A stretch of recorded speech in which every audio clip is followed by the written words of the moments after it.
ассалому алайкум бинандагони гиромӣ, нашри ҷанбастии барномаи иттилоотии навидро мустақиман аз телевизиони Сафина манзуратон мегардонем. Дар студия Суҳробшоҳ Давлатзода, сурдатарҷумон Қурбоналӣ Сатторов.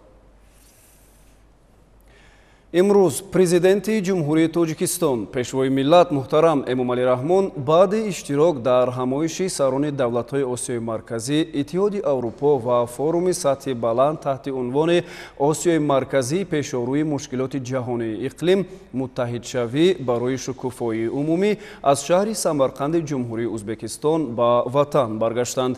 дар фурудгоҳи байналмилалии Душанбе президенти ҷумҳурии Тоҷикистон муҳтарам Эмомалӣ Раҳмонро раиси Маҷлиси Миллӣ, Маҷлиси Олии ҷумҳурии Тоҷикистон, раиси Маҷлиси намояндагони Маҷлиси Олии ҷумҳурии Тоҷикистон, муовини якуми роҳбари дастгоҳи иҷроияи президенти ҷумҳурии Тоҷикистон ва дигар шахсони расмӣ истиқбол гирифтанд. тавре иттилоъ дода будем рӯзҳои 3-4 апрел президенти ҷумҳурии Тоҷикистон муҳтарам Эмомалӣ Раҳмон бо сафари корӣ дар шаҳри Самарқанди ҷумҳурии Узбекистон қарор доштанд. дар шаҳри Самарқанд пешвои миллат муҳтарам Эмомалӣ Раҳмон дар ҳамоиши Осиёи Марказӣ ва Иттиҳоди Аврупо ва форуми Осиёи Марказӣ пешорӯи мушкилоти ҷаҳонии иқлим муттаҳидшавӣ барои шукуфоии умумӣ иштирок ва суханронӣ намуданд. рӯзи гузашта бошад пешвои миллат бо роҳбарони як қатор давлатҳо ва созмонҳои байналмилалӣ мулоқотҳои судманд анҷом доданд. шарҳи бештар дар гузориши ҳамкасбони мо аз хадамоти матбуоти президенти ҷумҳурии Тоҷикистон. 3 апрел президенти ҷумҳурии Тоҷикистон пешвои миллат муҳтарам Эмомалӣ Раҳмон бо мақсади иштирок дар ҳамоиши сарони давлатҳои Осиёи Марказӣ, Иттиҳоди Аврупо вориди шаҳри Самарқанди ҷумҳурии Узбекистон шуданд. дар фурудгоҳи байналмилалии шаҳри Самарқанд сарвари давлат муҳтарам Эмомалӣ Раҳмонро сарвазири ҷумҳурии Узбекистон Абдулло Орипов ва дигар намояндагони воломақоми ҷумҳурии Узбекистон истиқбол гирифтанд.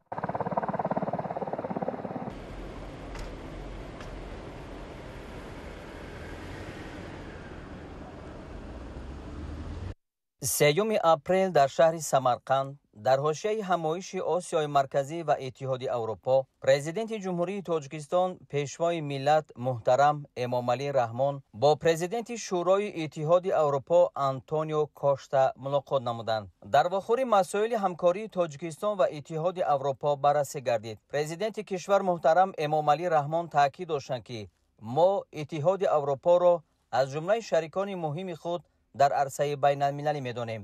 Антонио Кошта аҳамияти ҳалли масъалаҳои марзӣ миёни Тоҷикистон ва Қирғизистону Узбекистонро таъкид намуда, сарвари давлат ва мардуми Тоҷикистонро бо ин рӯйдоди таърихӣ табрик гуфтанд.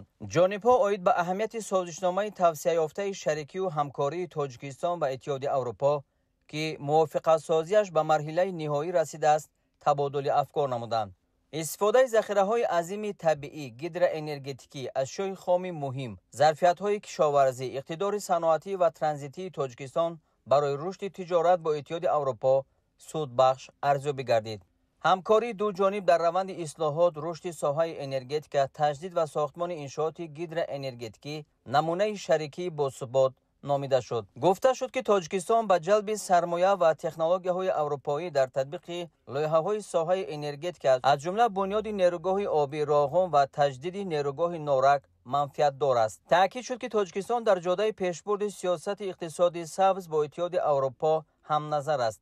дар ин зимн стратегияи рушди иқтисоди сабзи Тоҷикистон ва масъалаи тавлид ва содироти энергияи сабз муҳокима гардид. оид ба рушду густариши ҳамкорӣ дар соҳаҳои тандурустӣ, ҳифзи иҷтимоӣ, маориф, тавсияи барномаҳои бурсиявӣ ва дастгирии минбаъдаи таҳсилоти касбӣ, табодули афкор сурат гирифт. зарурати идомаи ҳамкории Тоҷикистон ва Иттиҳоди Аврупо дар чаҳорчӯби барномаҳои Бомка ва Кадаб таъкид гардид.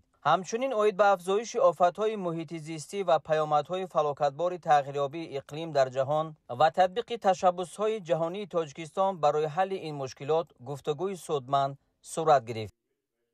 3 апрел дар шаҳри Самарқанд дар ҳошияи ҳамоиши Осиёи Марказӣ ва Иттиҳоди Аврупо президенти ҷумҳурии Тоҷикистон пешвои миллат муҳтарам Эмомалӣ Раҳмон бо президенти Комиссияи Иттиҳоди Аврупо хонум Урсула фон дер Ляйен мулоқот намуданд در واخور مسائل همکاری تاجیکستان و اتحاد اروپا بررسی گردید. پرزیدنت کشور محترم امامعلی رحمان تاکید داشتند که تاجیکستان از تشبثی به سطح استراتژی برآوردن مناسبت‌ها جانبداری می‌نماید. با توسعه رابطه‌های اقتصادی و تجارتی، جلب سرمایه و تکنولوژی‌های نوی اروپایی به اقتصاد تاجیکستان توجه زیاد ظاهر گردید. مسائل به امضا رساندن سازشنامه توسعه یافته شریکی و همکاری میان تاجیکستان و اتحاد اروپا، همچنین راه‌های تطبیق خریطه راه اید به عمیق‌سازی روابط بین منطقوی از موضوعهای مهمی صحبت بود. تأکید گردید که تاجیکستان برای اشتراک در لایحه علاقه محوروی اتحاد اروپا و آسیای مرکزی آماده است. رشد همکاری در سمت رقم کنانی،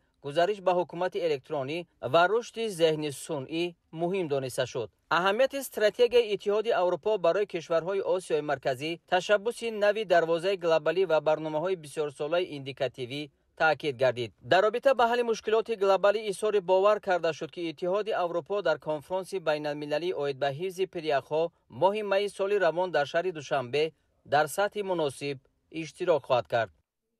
در شهر سمرقند پرزیدنت جمهوری تاجیکستان پیشوای ملت محترم امامعلی رحمان همچنین با پرزیدنت بانک اروپایی تجدید و رشد خانم عادل رنابسا ملاقات نمودند. طور تاکید گردید در دوره همکاری از جانب بانک اروپایی تجدید و رشد در تاجیکستان 184 لایحه مورد تطبیق قرار گرفته است که مبلغ عمومی آنها به بیش از 1 میلیارد دلار میرسد.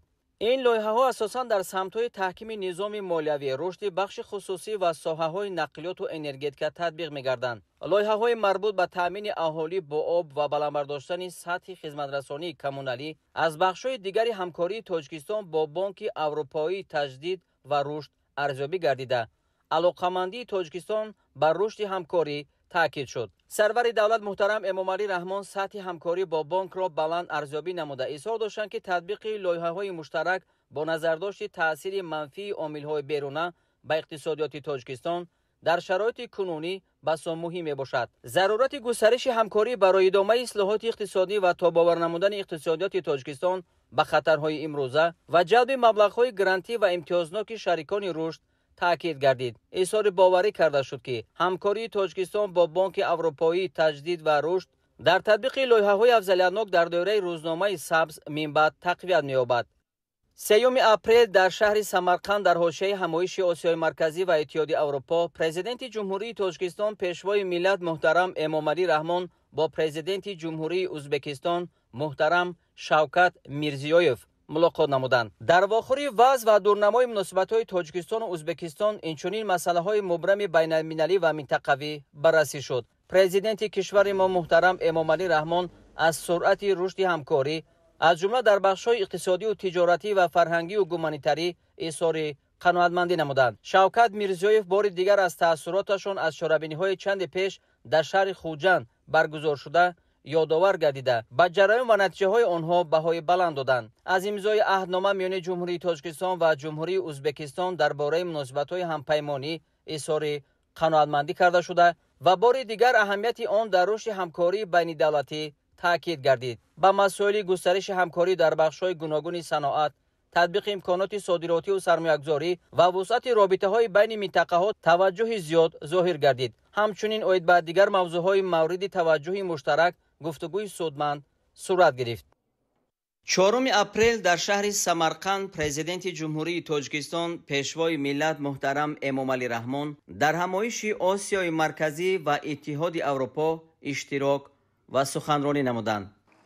Tojikiston Respublikasi Prezidenti Emomali Rahmon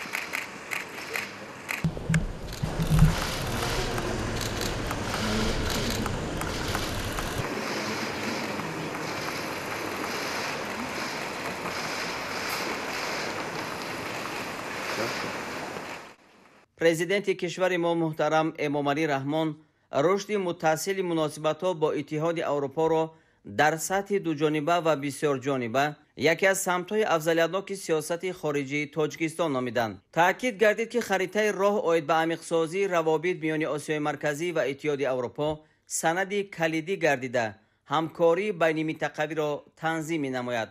راهبر دولت محترم امامعلی رحمان در رابطه با وضع همکاری تجارتی و اقتصادی میان کشورهای آسیا مرکزی و اتحاد اروپا ابراز داشتند. ما هدف داریم که صادرات محصولات را از استحصال کنندگان تاجیک به بازارهای اروپا از جمله توسط استفاده امتیازهای تجارتی به همدیگر باز هم گسترش بخشیم. سرور دولت محترم امامعلی رحمان اوید به امکان و ذخیره‌های طبیعی کشور ما اقتدارهای بخش صنعت، انرژتیک و کشاورزی اندیشرانی نموده اظهار داشتند که تاجیکستان برای جلب سرمایه خارجی، وارد کردن تکنولوژی‌های نوین اروپایی و استفاده تجربه شرکت‌های بانفوذ هوسمند باشد. اشتراک اتحاد اروپا در مبلغ‌گذاری لایحه‌های ساحه‌های انرژتیک، کشاورزی، صنعت، نقلیات و انفراستراکچور کمیونیکاسیونی مهم دانسته شد. تاکید گردید که مسئله رشد انرژتیک با نظرداشت افزودن طلبات به قوه برق تا رفت خصوصیت مهم کسب میکند و از این رو یکی از سمت‌های آینده‌دار در منطقه ما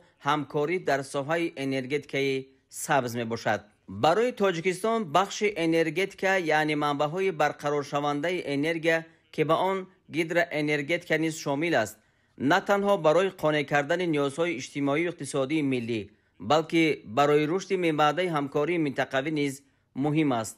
اظهار داشتند محترم امامعلی رحمان. از سهم اتحاد اروپا در بنیاد و نوسازی اقتدار تولید انرژی سبز در کشور ما یادآور شده. راهبر دولت محترم امامعلی رحمان اشتراک موفق آن را در تطبیق طرح‌های نیروگاه‌های برقی آبی نارک، سبزار و قراقم تاکید نمودند. دعوت به عمل آورده شد که اتحاد اروپا در زمینه دوجانبه و یا در دایره تشبث دروازه‌های گلوبالی در بنیاد و تجدید انشاءات گیدر انرژتیکی که نمونه اقتصاد و انرژتیک سبز میباشند سهم گذارد.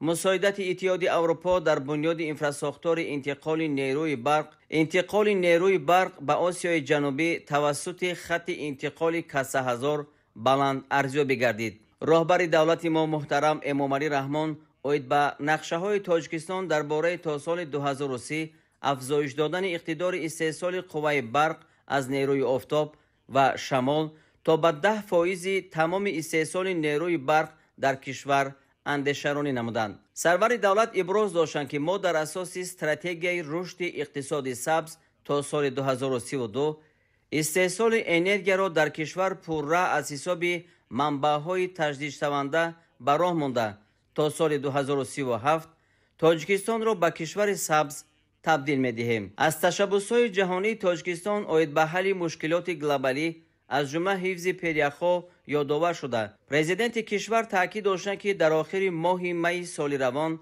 در شهر دوشنبه برگزاری نخستین کنفرانس بین المللی سطح بلند دایر به این موضوع در نظر است. در این ضمن اظهار باور کرده شد که شریکان اروپایی و منطقوی تاجیکستان در کار کنفرانس در پیش ایستاده فعالانه اشتراک می‌نمایند. راهبر دولت ما محترم امامعلی رحمان همچنین اوید به عامل‌های مهم رشد استوار رابطه‌های بین منطقوی از جمله نقلیاتی و کمیونیکاسیونی اندیشرانی نمودند. گسترش همکاری برای رشد بخش خصوصی و سرمایه‌گذاری و تأسیس جایهای کاری، آماده‌سازی کارگران بلند اختصاص و توسعه رابطه‌های فرهنگی و گومانیتری جزئی مهم مناسبت‌های کشورها نامیده شد. در این رابطه سرور دولت محترم امامعلی رحمان همچنین اوید به توسعه همکاری در ساحه معارف از جمله گشودن فیلیال‌های دانشگاه‌های اروپایی در کشور ما و زیاد کردن کوتاها برای تحصیل در مؤسسه‌های تعلیمی اروپا اظهار هوسمندی نمودند. گفته شد که سیاحی میتواند برای به راه ماندن رابطه مستقیم بین مردمانمان همچون زنجیره مهم خدمت نماید. رشد منبع‌های همکاری با اتحاد اروپا در چهارچوب برنامه‌های منطقوی از قبیل بامکا و کدب مهم ارزیابی گردید.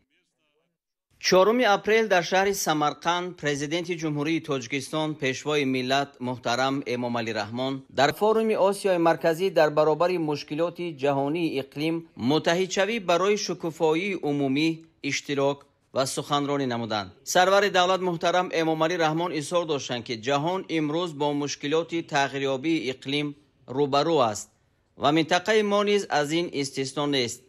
تأکید گردید که عاقبت‌های فاجعه‌بار تغییریابی اقلیم به اقتصادیات و اکوسیستم‌های کشورهای ما ضرر کلان رسانده به حیات آدمان تهدید می‌نماید. پرزیدنت کشور ما محترم امامعلی رحمان از حجم سالانه مبلغ‌گذاری برنامه‌های اقلیمی در تاجیکستان یادآور شده تأکید نمودند که آن بیش از 400 میلیون دلار را تشکیل می‌دهد و در صورت پیامدهای بزرگ این رقم به 1.5 میلیارد دلار میرسد. اظهار کرده شد که در چنین شرایط تنها سعی و کوشش‌های یکجایی کشورهای منطقه و دستگیری جامعه جهانی برای برطرف سازی این مشکلات به ما کمک میرساند. با تاکید سرور دولت ما دوام 20 سال اخیر برنامه‌های مربوط به آب و اقلیم پیشنهاد نموده تاجیکستان در عرصه جهانی فعالانه تطبیق می‌گردد و ضمناً به مسائل تغییریابی اقلیم و استواری اکولوژی توجه مخصوص ظاهر کرده می شود. قبول 14 قطعنامه دخلار مجمع عمومی سازمان ملل متحد با تشبث تاجیکستان برای نائل شدن به هدفهای هماهنگ شده گلوبالی در ساحه آب زمینه مستحکم گذاشت.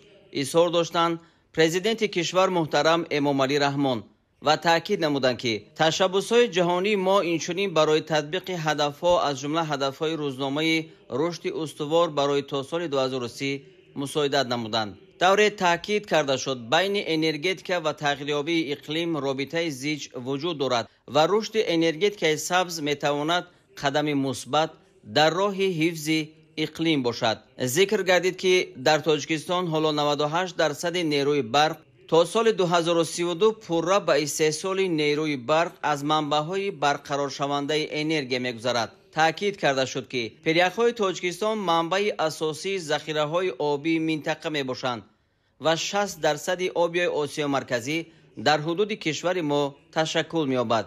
دایر به اهمیت مسائل مربوط به تغییریابی اقلیم سخن گفته سرور دولت از آبشوی پریخ‌ها از جمله کاملا آب شدن حدود 1300 عدد از 14000 پریخ حدود تاجیکستان در 50 سال اخیر اظهار نگرانی نمودند. با تاکید پرزیدنت کشور این حالت تمایل خیلی تشویش‌آور میباشد زیرا پریخ‌های تاجیکستان تنها منبع آب برای منطقه نبوده در نگهداری اقلیم منطقه نیز نقش مهم می‌بازند. مجمع عمومی سازمان ملل متحد با ابتکار تاجیکستان سال 2025 را سال بین المللی حفظ پریخ‌ها و 21 مارس را روز جهانی پریخ‌ها اعلان نمود. اظهار داشتند سرور دولت محترم امامعلی رحمان و یادآور شدند که در اساس این قرار مهمه سال روان در شهر دوشنبه نخستین کنفرانس بین المللی سطح بلند آید به حفظ پریخ‌ها دایر می شود و این باز یک نقش نظررس تاجیکستان در روزنامه جهانی اقلیم خواهد بود. از اشتراکداران همایش برای اشتراک فعالانه در کار کنفرانس دوشنبه و در مجموع برای سهمگذاری در حفظ پریخ‌ها دعوت نموده پرزیدنت کشور اظهار اطمینان نمودند که نتیجه های کنفرانس دوشنبه و سعی و کوشش یکجایی کشورهایی که در کار آن اشتراک می نمایند به شبهه برای برگزاری موفقانه کنفرانس کاپ 30 در برزیل در آخر سال روان نقش نظررس می‌گذارند. استفاده تکنولوژی‌های معاصر کم مصرف و مناسبت احتیاطکارانه به آب چون منبع مهمترین حیات شرط اساسی کم کردن تلفات آن شمارده شد. در این ضمن از جامعه بین المللی دعوت کرده شد که به مسئله افزون نمایی مبلغ‌گذاری چاره‌های مربوط به حفظ اقلیم و رفع عاقبت‌های آفت‌های طبیعی به کشورهای آسیب پذیر به خصوص کشورهای رو به ترقی تدبیرها بیاندیشند. جای تاکید خاص است که موضوع ساختمان و کار درآوردن نیروگاه راهن برای حفظ اقلیم تامین امن و ثبات و رشد استوار منطقه کنون در سطح جهانی صدا می‌دهد. ضرورت و اهمیت بزرگ این موضوع از جمله در سخنرانی‌های پرزیدنت کمیسیون اروپا اورسولا فون در لاین در هر دو همایش سطح عالی روز 4 اپریل سال 2025 در شهر سمرقند واضح و روشن تاکید گردید. کنون این ضرورت نه تنها از جانب تاجیکستان بلکه از جانب پیشروان جهانی امروزه تاکید می‌گردد. яъне на танҳо эътироф мешавад, балки таъкид мегардад, ки нерӯгоҳи Роғун чун манбаи нерӯи сабз барои кулли минтақаи Осиёи марказӣ ва Осиёи ҷанубӣ аҳамияти ҳаётӣ дорад. Every country in Central Asia has huge potential. ҳамаи кишварҳои Осиёи марказӣ дорои иқтидори бузург барои истифодаи энергияи устувор мебошанд. Энергияи бод, офтоб, об, энергияи геотермалӣ. маҳз ба ҳамин хотир Иттиҳоди Аврупо ба энергияи тоза дар тамоми минтақа сармоягузорӣ мекунад. Масалан, бояд аз нерӯгоҳи азими барқи обии Роғун дар Тоҷикистон ва нерӯгоҳи барқи обии Қамбарота дар Қирғизистон ёдовар шавем. онҳо энергияи кофиро на танҳо барои кишварҳои худ тавлид хоҳанд кард, балки энергияи онҳо боз ба содирот дар тамоми Осиёи марказӣ равона хоҳад гардид. онҳо саноатҳои нави стратегиро бо энергия таъмин хоҳанд намуд, масалан дар бахши коркарди ашёи хом. онҳо барои таъмини нерӯи барқ барои долонҳои нақлиётии мо мусоидат хоҳанд кард, ки мо онҳоро имрӯз муҳокима кардем. онҳо барои истеҳсоли гидрогени тоза кӯмак хоҳанд намуд, ки метавонад ба хориҷа содирот карда шавад. ҳамин тавр ин лоиҳаҳо ба ҳамагон манфиатовар хоҳанд буд. онҳо истиқлолияти энергетикии моро таъмин хоҳанд кард, робитаҳои тиҷоратиро беҳтар хоҳанд намуд ва онҳо барои тамоми сайёраи мо ҷиҳати ҳифзи иқлим ва табиати он судовар хоҳанд буд. 4 апрел президенти ҷумҳурии Тоҷикистон пешвои миллат муҳтарам Эмомалӣ Раҳмон пас аз анҷоми сафари корӣ ва иштирок дар ҳамоиши Осиёи марказӣ ва Иттиҳоди Аврупо ва форуми Осиёи марказӣ дар баробари мушкилоти ҷаҳонии иқлим муттаҳидшавӣ барои шукуфоии умумӣ аз шаҳри Самарқанд ба ватан баргаштанд. дар фурудгоҳи байналмилалии Самарқанд меҳмони олиқадр президенти кишвар муҳтарам Эмомалӣ Раҳмонро сарвазири ҷумҳурии Узбекистон Абдулло Орипов ва дигар намояндагони воломақом гусел намуданд. ёдовар мешавем, ки зимни сафар ба ҷумҳурии Узбекистон роҳбари давлат муҳтарам Эмомалӣ Раҳмон дар чорабиниҳои сатҳи олӣ иштирок ва суханронӣ намуданд. дар ҳошияи ин ҳамоишҳо сарвари давлат муҳтарам Эмомалӣ Раҳмон бо президенти ҷумҳурии Узбекистон, президенти комиссияи Иттиҳоди Аврупо, президенти шӯрои Иттиҳоди Аврупо ва президенти Бонки Аврупоии таҷдид ва рушд мулоқот карда масоили рушду густариши муносибатҳои ҳамкориро баррасӣ намуданд.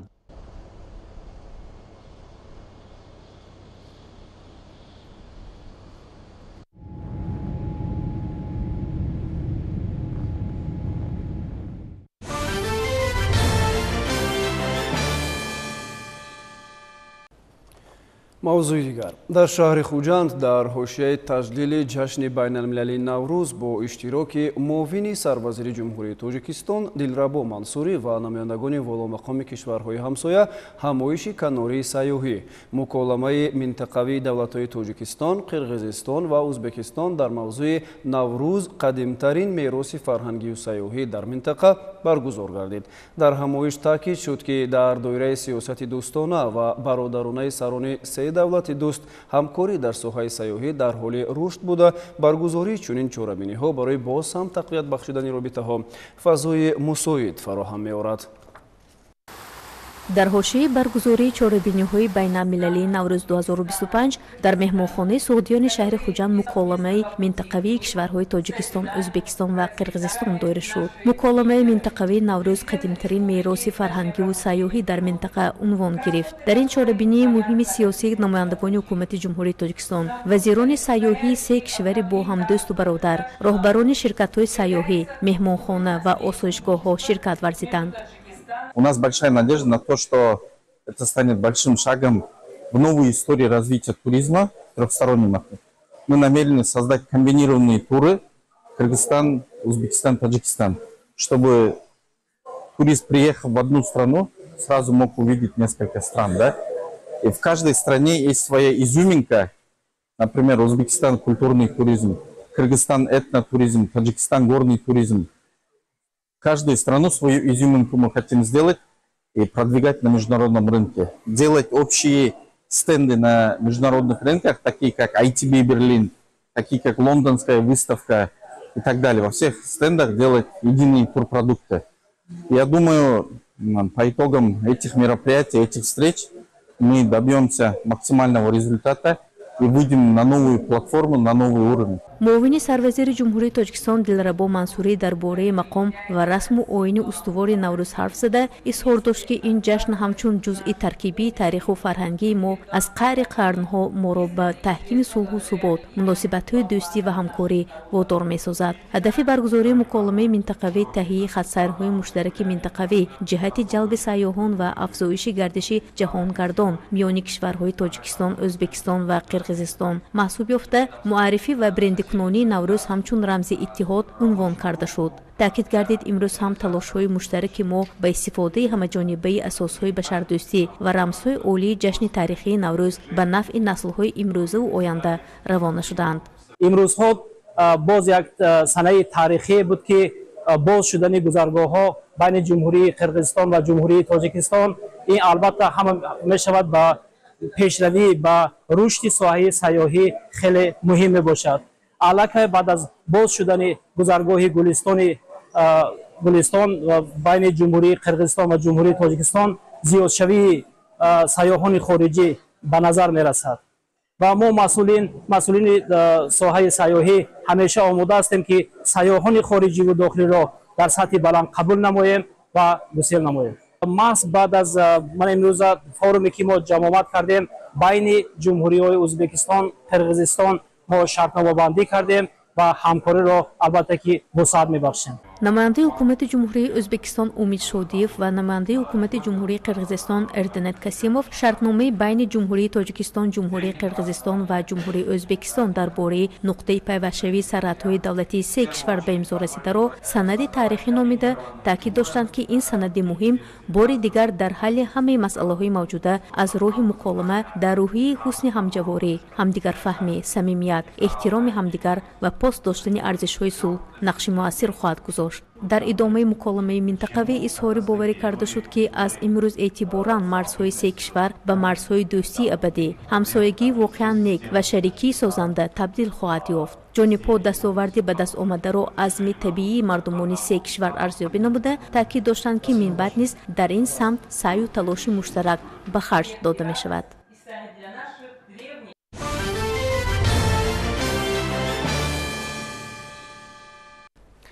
дар шаҳри Конибодом гусели тантанавии ҷавонони даъватшуда ихтиёриён ба хизмати ҳарбӣ ба таври бошукӯҳ баргузор гардид.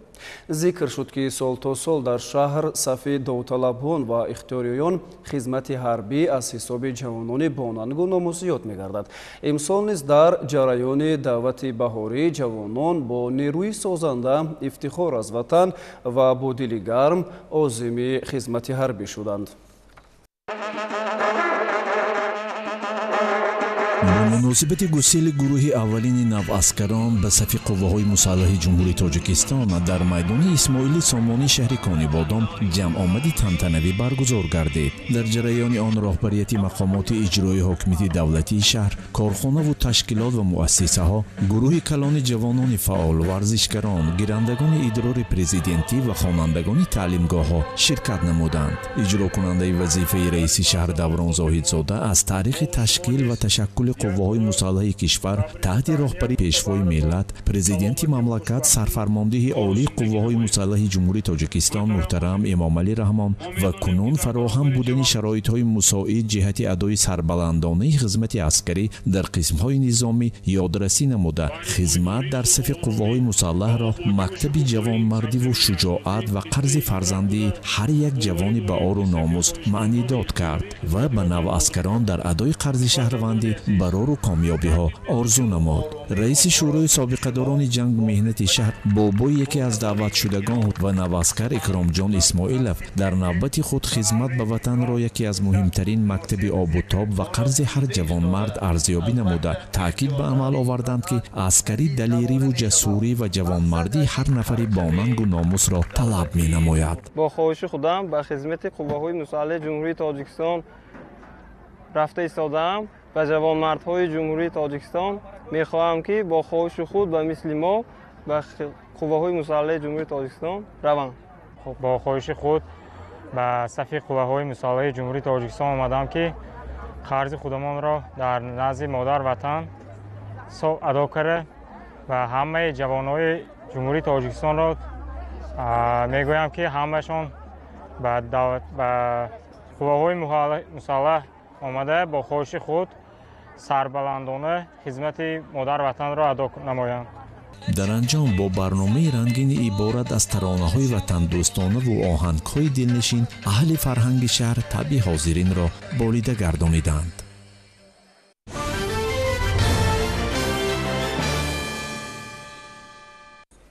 пурра иҷро гардидани нақшаи даъвати баҳорӣ дар рӯзи аввал дар ноҳияи восе аз хештаншиносӣ ва муқаддас доштани хоки сарзамини аҷдодӣ аз ҷониби ҷавонон дарак медиҳад.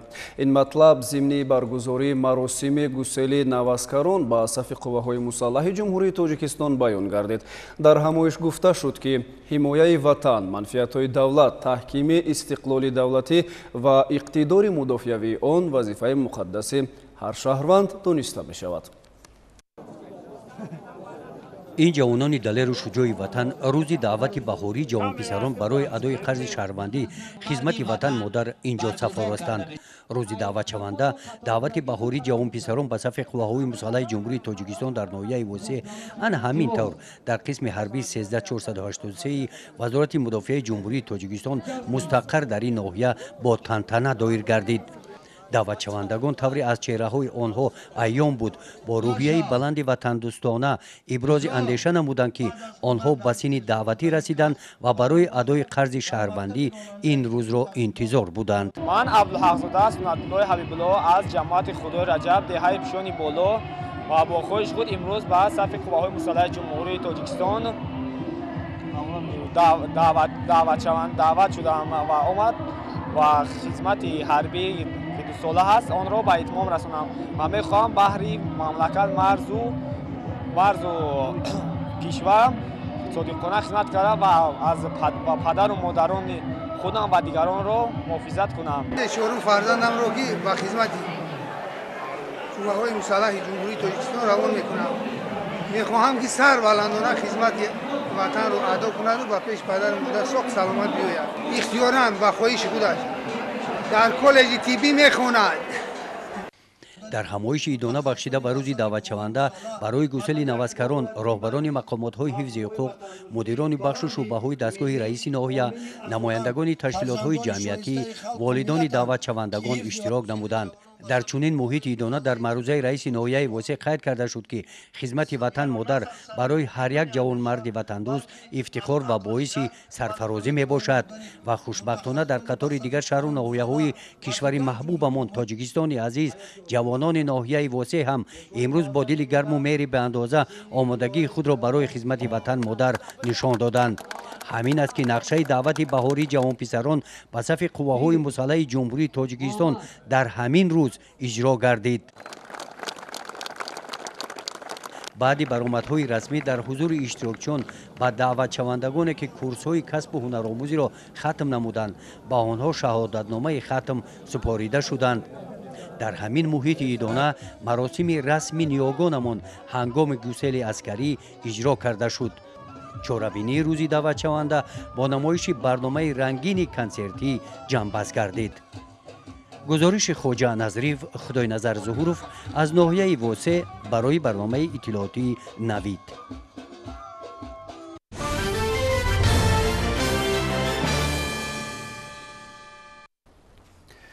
имрӯз дар шаҳри Душанбе бахшида ба рӯзи кормандони мақомоти иҷро таҳти унвони нақши пешвои миллат дар ташаккули сиёсати давлатӣ дар соҳаи истеҳсолоти иҷро ҳамоиши тантанавӣ баргузор шуд.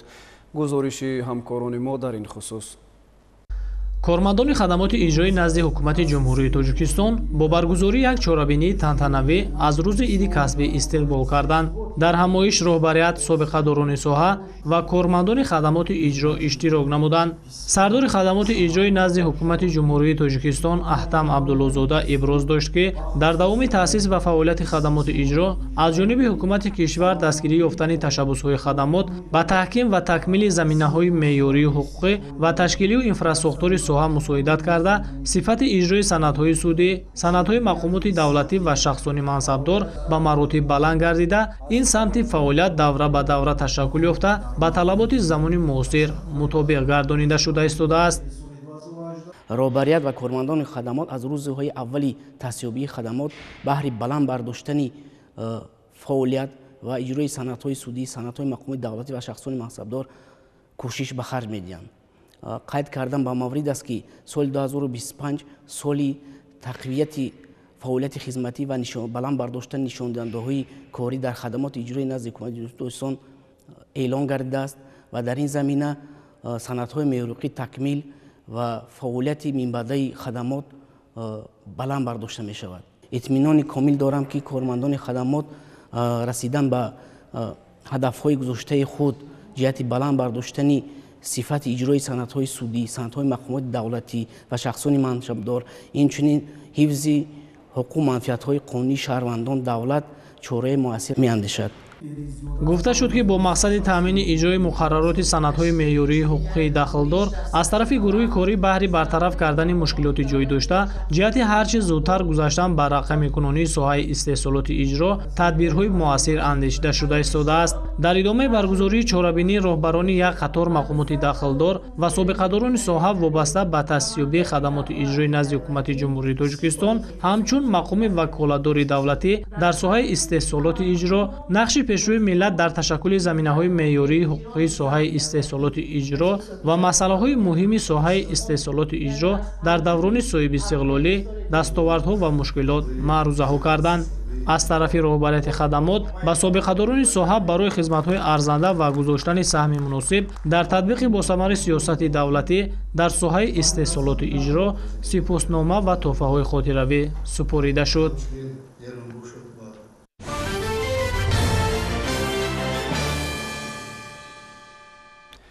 наврӯз аз кӯҳантарин ва авлотарин ҷашнҳои мардуми ориёи табор мебошад ки дар худ анъана ва расму оинҳои зиёд дорад. дар корхонаву ташкилоти давлатӣ бахшида ба ҷашни наврӯзи байналмилалии чорабиниҳои тантанавӣ баргузор гардиданд. гузоришҳои ҳамкорони мо аз рафти танини ҷашнӣ омода шудааст. бо баргузории ҳамоиши идона таҳти унвони баҳори ҷавонӣ наврӯзи ҷаҳонӣ кормандони сохторҳои гуногуни кумитаи кор бо ҷавонон ва варзиши назди ҳукумати ҷумҳурии тоҷикистон аз ҷашни наврӯзи бостонӣ истиқбол гирифтанд. дар ин чорабинии идона намояндагони дастгоҳи иҷроияи президенти ҷумҳурии тоҷикистон, кумитаи иҷроияи ҳизби халқи демократии тоҷикистон, сохторҳои зертобаи кумита ва дигар меҳмонон иштирок намуда аз гӯшаи намоиши дастовардҳои ҷавонон, ҳунарҳои мардумӣ ва хони наврӯзии кормандони ин ниҳод дидан карданд. дар намоиш ба иштирокдорон фарҳангу ҳунари беназири мардуми тоҷик, дастовардҳои ҷавонону наврасон нишон дода шуда, ҳамчунин намоишномаҳои ҷолиб пешкаш карда шуд. зимни суханрониҳо иброз гардид ки наврӯз қадимтарин ҷашни миллӣ буда, он дар замони истиқлол шукӯҳу шавмати худро дарёфт ва дар фарҳанги миллии мо ҳамчун ҷашни некбай дониста мешавад. зеро ин ҷашни бостонӣ барои миллати тоҷик мероси таърихӣ ба шумор меравад. дар идома аз ҷониби иштирокчиён перомони ҷашни таърихиву ҳувиятсози наврӯзи хуҷаста аҳамияти барҷастаи он дар рушди фарҳанги миллӣ, ҷанбаи ҳамбастагиву якдилӣ доштани ин ҷашни ниёгон, нақши ҷавонон дар гиромидошти арзишҳои миллию оинҳои нодир ва беҳамто чун наврӯзи фархондапай изҳори назар карданд. ҳамчунин ҳозирин аз наврӯз чун пайки оғози киштукори баҳорӣ, шукуфоиву зебоӣ, шодиву сурур, пошидани донаи умед ба хоки ватан ва мазраи дилҳо, эҳёи тамоми табиат ёдовар шуданд ва бо навову савтҳои дилнишину фараҳфизои наврӯзӣ суруданду рақсиданду хурсандӣ намуданд.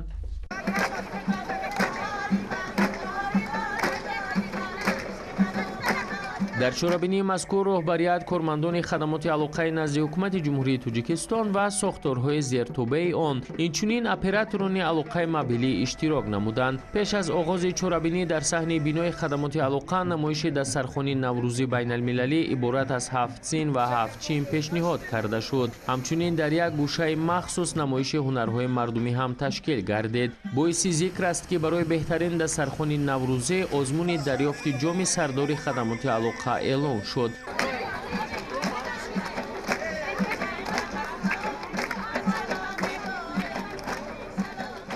дар оғози чорабинӣ сардори хадамоти алоқа иброз намуд ки ҷашни наврӯз муаррифгари таърих, фарҳанг ва оинҳои деринаи миллат ҳамон буда бо кӯшишу саҳми беандозаи пешвои муаззами миллат президенти ҷумҳурии Тоҷикистон муҳтарам Эмомалӣ Раҳмон ин ҷашни бостонӣ мақоми байналмилалӣ гирифт ва дар аксарияти кишварҳои дунё бо шукӯҳу шаомати хоса таҷлил мегардад. наврӯзи байналмилалӣ фарогири суннат ва анъанаҳои неки инсонӣ буда фалсафаи онро ваҳдати миллӣ ва ба ҳамоӣ ташкил медиҳад. дар идомаи чорабинӣ чанд нафар аз кормандони собиқадор ва фаъоли соҳаи алоқа бо ифтихорнома ва сипосномаҳои хадамоти алоқа қадрнонӣ карда шуданд.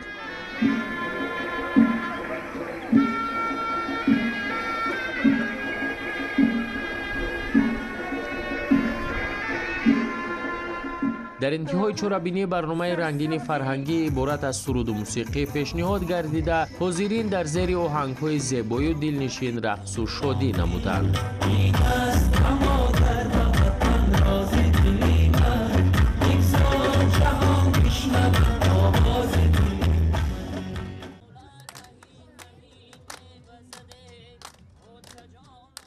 базми наврӯзии кормандони маркази таҳсилоти иловагӣ назди мақомоти иҷроияи ҳокимияти давлатии ноҳияи Исмоилӣ Сомонии шаҳри Душанбе дар якҷоягӣ бо шуъбаи маорифи ноҳия ки бо дастгирии мақомоти иҷроияи ҳокимияти давлатии ноҳияи Исмоилӣ Сомонӣ дар истироҳатгоҳи беруназшаҳрии Шарораи ноҳия сурат гирифт, хотирмон буд ва бо баргузории ҳамагии сунъатҳои ҷашнӣ таҷлил карда шуд. муҳассилин хони идона оростанд ва дигар фазилатҳои наврӯзи бостониро бо тамоми расму оинҳои миллӣ ба намоиш гузоштанд. бо тамошои намоишгоҳ чорабинии идона оғоз ёфт ки дар он тамоми шуъбаву бахшҳои маорифи ноҳия ва дигар дастандаркорон иштироки фаъолона доштанд. онҳое ки дар таҳияи ин гӯша саҳмгузорӣ карданд иштирокчиёнро бо шеъру тарона ва оҳангу мусиқиҳои баҳорӣ истиқбол гирифтанд. асосан бонувон дар ин тадбир ҳунару маҳорати худро нишон дода хӯришу таомҳои гуногунро ки аслан хусусияти баҳорӣ доранд омода кардаву пешниҳод намуданд.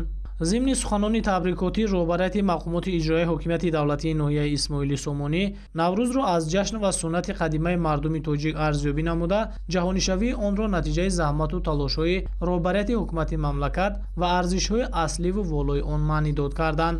таъкид гардид ки имрӯз сари хони наврӯзӣ ҷомеаи ҷаҳонӣ ҷамъ шудаву ин рӯзро бо хушҳоливу хурсандӣ таҷлил менамоянд ки боиси ифтихору сарфарозист. дар ин баробар аз таҷлилу шаомати наврӯз дар Тоҷикистони соҳиби истиқлол ёдовар гардида иштирокчиён таъкид карданд ки ҳамагии суннату оинҳои қадимаи он имрӯз эҳё гардидааст. дар қисмати фарҳангии чорабинӣ ҳаваскорони ноҳия бо шеъру таронаҳои баландмазмун баромад карда базми бошукӯҳи идонаро баргузор карданд.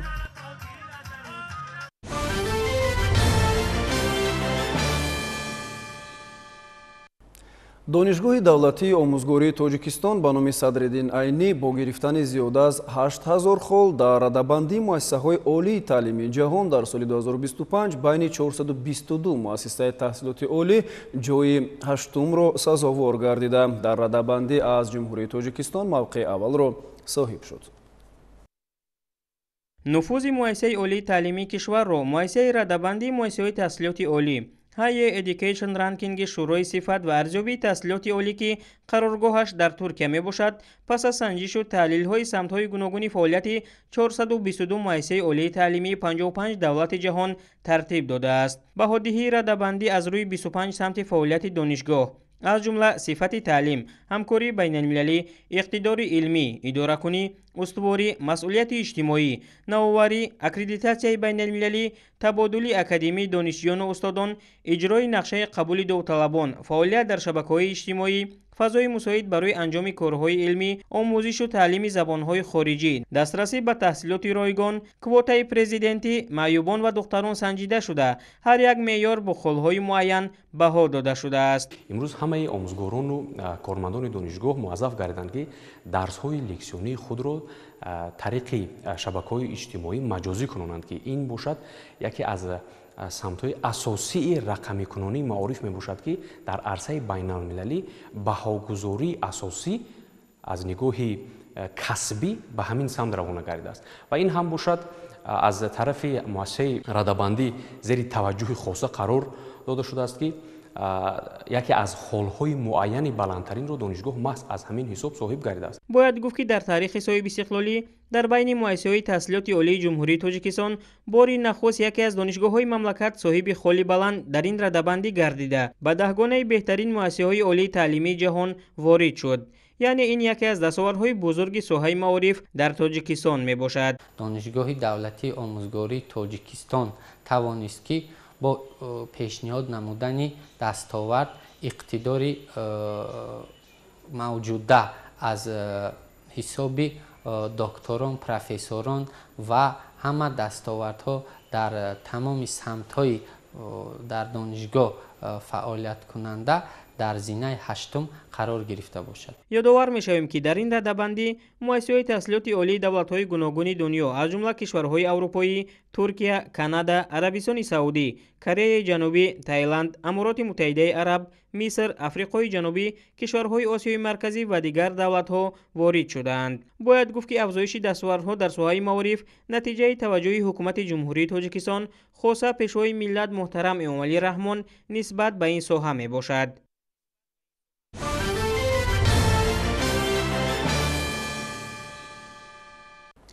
имрӯзҳо дар шаҳру ноҳияҳои ҷумҳурӣ даври дуюми озмуни қабулии довталабон ба муассисаҳои таҳсилоти олии касбии ҷумҳурӣ тибқи квотаи президенти ҷумҳурии Тоҷикистон ҷараён дорад. тадбири мазкур дар муассисаи таълимии рақами 1 ба номи Боронназарови ноҳияи Ёвон низ гузаронида шуд. дар ифтитоҳи чорабинӣ ба ин муносибат таъкид гардид ки озмуни қабули довталабон ба муассисаҳои таҳсилоти олии касбии ҷумҳурӣ тибқи квотаи президенти ҷумҳурии Тоҷикистон бо дастури пешвои миллат аз соли 1997 барои таҳсил дар донишгоҳҳои олии Тоҷикистон бо ҳадафи дастгирии духтарону писарони деҳот ташкил шуда инак тӯли 28 сол аст ки амал менамояд. намояндагони мақомоти иҷроияи ҳокимияти давлатии ноҳияи Ёвон ҷиҳати таъмини шаффофияти раванди баргузории озмун ба масъулини дахлдори ноҳия дастуру супоришҳои мушаххас доданд. тазаккур дода шуд ки дар даври дуюм аз ноҳияи Ёвон 236 иштирокчӣ ба қайд гирифта шуд ки аз ин шумора 120 нафар духтарон ва 116 нафар писарон мебошанд. аз теъдоди умумии довталабон 102 нафар ба даври сеюм роҳхат гирифтанд. бояд гуфт ки қабули довталабон ба муассисаҳои таҳсилоти олии касбии ҷумҳурӣ тибқи квотаи президентӣ дар 3 давр доир мегардад. даври дуюм бо иштироки ғолибони даври якуми озмун барои ҳар як ихтисоси пешниҳодшуда дар сатҳи шаҳру ноҳия ва даври сеюми озмун аз ҷониби комиссияи ҷумҳуриявӣ гузаронида мешавад.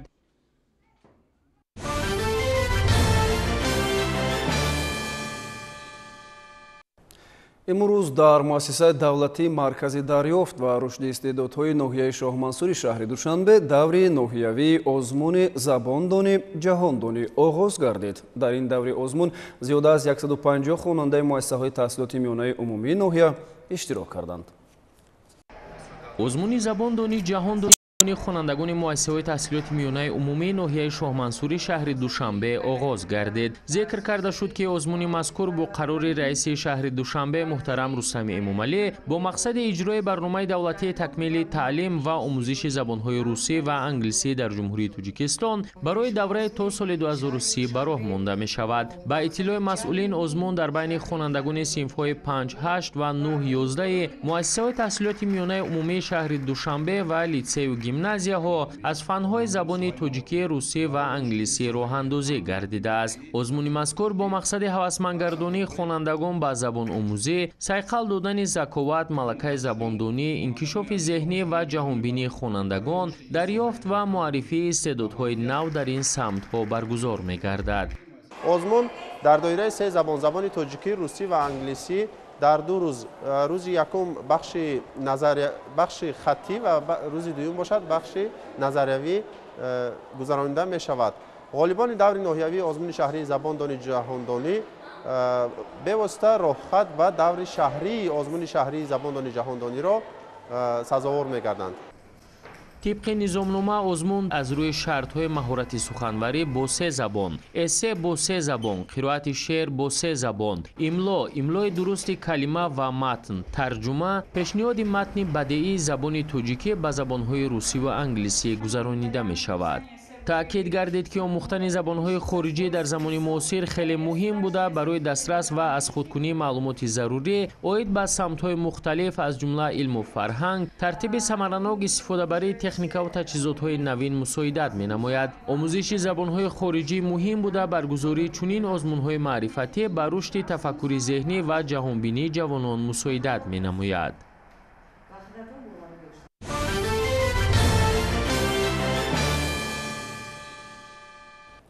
ҷиҳати иштирок дар фестивали ҷумҳуриявии гулҳо сайри гули лола дар асоси дастуру супоришҳои раиси шаҳри Душанбе муҳтарам Рустами Эмомалӣ дар шаҳри Душанбе тадбирҳои зарурӣ ба роҳ монда шудааст. дар ин замина масъулин дар кӯчаву хиёбон, мавзеъҳои сабзкорӣ ва боғу гулгаштҳои шаҳр гулҳои гуногуни лола шинониданд ки айни замон шукуфои онҳо сарсабзиву зебоии пойтахтро таъмин намуданд. дар доираи корҳои ободониву хӯрамгардонӣ ҳоло дар кӯчаву хиёбонҳои шаҳр кормандони сохторҳои коммуналӣ тадбирҳои сабзкориро ба роҳ мондаанд ки мақсади он таъмини тозагии кӯчаҳо ва зебоии шаҳр мебошад. кормандони раёсати истифодабарии роҳҳои ноҳияи Сино дар кӯчаву хиёбонҳои ноҳия гулҳои рангорангу зебои лола шинониданд ки ҷодаҳои шаҳри Душанберо ба чаманистон табдил додаанд. мавриди зикр аст ки ин фестивал аввал дар сатҳи ноҳия, даври дуюм дар сатҳи шаҳру вилоят ва марҳилаи ниҳоӣ дар сатҳи ҷумҳуриявӣ доир карда мешавад. кормандони раёсати мазкур пайваста ба нигоҳбини гулҳо машғул буда кӯшиш менамоянд ки дар сабзу хӯрам гардонидани пойтахти азизамо шаҳри Душанбе саҳмгузор бошанд. тибқи нақша дар ҳудуди ноҳия зиёда аз 470 000 адад гулҳои лола шинонида шудааст ки нашунамои онҳо хеле хуб ба назар мерасад ва дар баробар ин барои боз ҳам сабзу хӯрам гардонидани пойтахти азизамон ки яке аз гӯшаҳои он ноҳияи Сино ба ҳисоб меравад, дар асоси супоришҳои бевоситаи раиси шаҳри Душанбе муҳтарам Рустами Эмомалӣ нисбати ба шаҳри сабз табдил додани пойтахти азизамон шаҳри Душанбе, мо низ аҳли кормандони муассисаи давлатии истифодабарии роҳҳои ноҳияи Сино кӯшиш ба он менамоем ки як гӯшаи пойтахти азизамонро аз сабзу хӯрамгардонӣ ва инчунин шинонидани гулу бутаҳо ва инчунин дарахтони ороишии сояафкан зебо гардонида тавониста бошем. дар боғи фарҳангиву фароғатии восеъ ва гулгаштҳои ноҳияи Сино гулҳои рангоранги лола бо беҳтарин композитсия, дизайни ҷолиб ва сифати баланд шинонида шудааст ки нашъунамои хуб доранд ва макони дилнишини сайру саёҳати сокинон ва меҳмонони пойтахт гардидааст. бо дастгирии мақомоти иҷроии ҳокимии давлатии шаҳри Душанбе ба миқдори 25 000 гули пиёзаки лола мо кормандони ин муассиса дастрас намудем. онро дар гирду атрофи боғи фарҳангии фароғатии восеъ, гулгашти назди сафорати Русия ва гулгашти назди сафорати Эрон ва гулгашти Асадулло Ғулом онро бо кормандони кабудзоркунии ҳамин муассиса онро мо шинондем. айни замон гули пиёзаки лола як нашъунамои хубе дорад. мо кормандони ин муассиса кӯшиш ба харҷ медиҳем ки дар озмуни сайри гули лола иштирок кунем. гуфтам ба маврид аст ки фестивал аз рӯи 5 номинатсия боғи беҳтарин, гулгашти беҳтарин, кӯча ва хиёбони беҳтарин, композитсияи беҳтарин ва гулпарвари беҳтарин гузаронида мешавад. ҳадаф аз баргузории озмун ин тарбияи ҳисси зебоипарастӣ, хештаншиносӣ, ватандӯстӣ, эҳёи анъанаҳои миллӣ ва оммавӣ гардонидани суннатҳои беҳтарини миллӣ, ҷалби бештари сокинон ба корҳои ободониву кабудизоркунӣ, баландбардоштани завқи эстетикӣ, зебоишиносӣ, фарҳанги шаҳрдорӣ, сатҳи маърифати экологии сокинон ва тозагии муҳити зист мебошад.